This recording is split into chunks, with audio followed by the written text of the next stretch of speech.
Le fils modèle, beau comme Apollon, intelligent comme Einstein, gentil, serviable.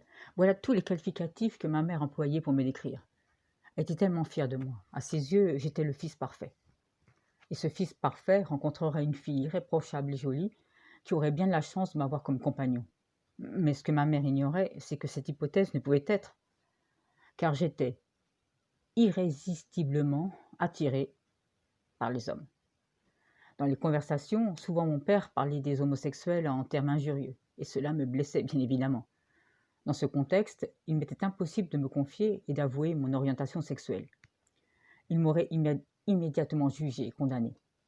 Ma déviance aurait été un crime, voire une maladie mentale. Leur fabuleux génie aurait été certainement banni du domicile à jamais, et cela, je n'y étais pas encore préparé. Je luttais de tout mon être. Qu'est-ce que j'y pouvais? Mais lorsque je tombais épertinément amoureux de Louis, je compris que tous mes efforts contre nature n'aboutiraient jamais à rien.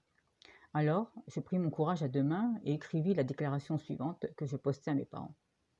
Il m'était alors impossible de leur donner en main propre. Maman, papa, tout d'abord, sachez que je vous aime.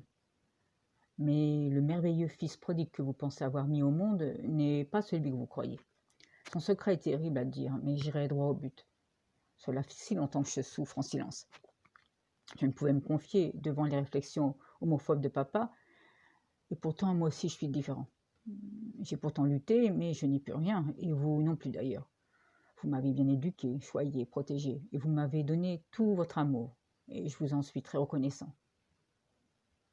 Clément, votre fils qui vous aime tant. 2 jours plus tard, lorsque je rentrais, je vis immédiatement sur la table la lettre décachetée bien en évidence. J'embrassai ma mère, qui me prit dans ses bras en pleurant. Mais lorsque je voulus m'approcher de mon père, celui-ci me lança un regard noir et glacial et alla s'enfermer dans sa chambre. « Ça va lui passer, » dit ma mère entre deux sanglots. J'en doutais fortement, mais je ne dis rien. Quelques jours après, je pris une valise et pris une chambre d'hôtel en attendant de trouver un studio que je partagerais avec Louis. Chaque semaine, je revoyais ma mère. On se donnait rendez-vous dans un musée ou dans un bar.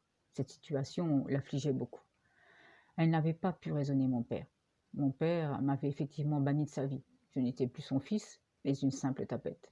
À ses yeux, je n'avais plus de crédibilité.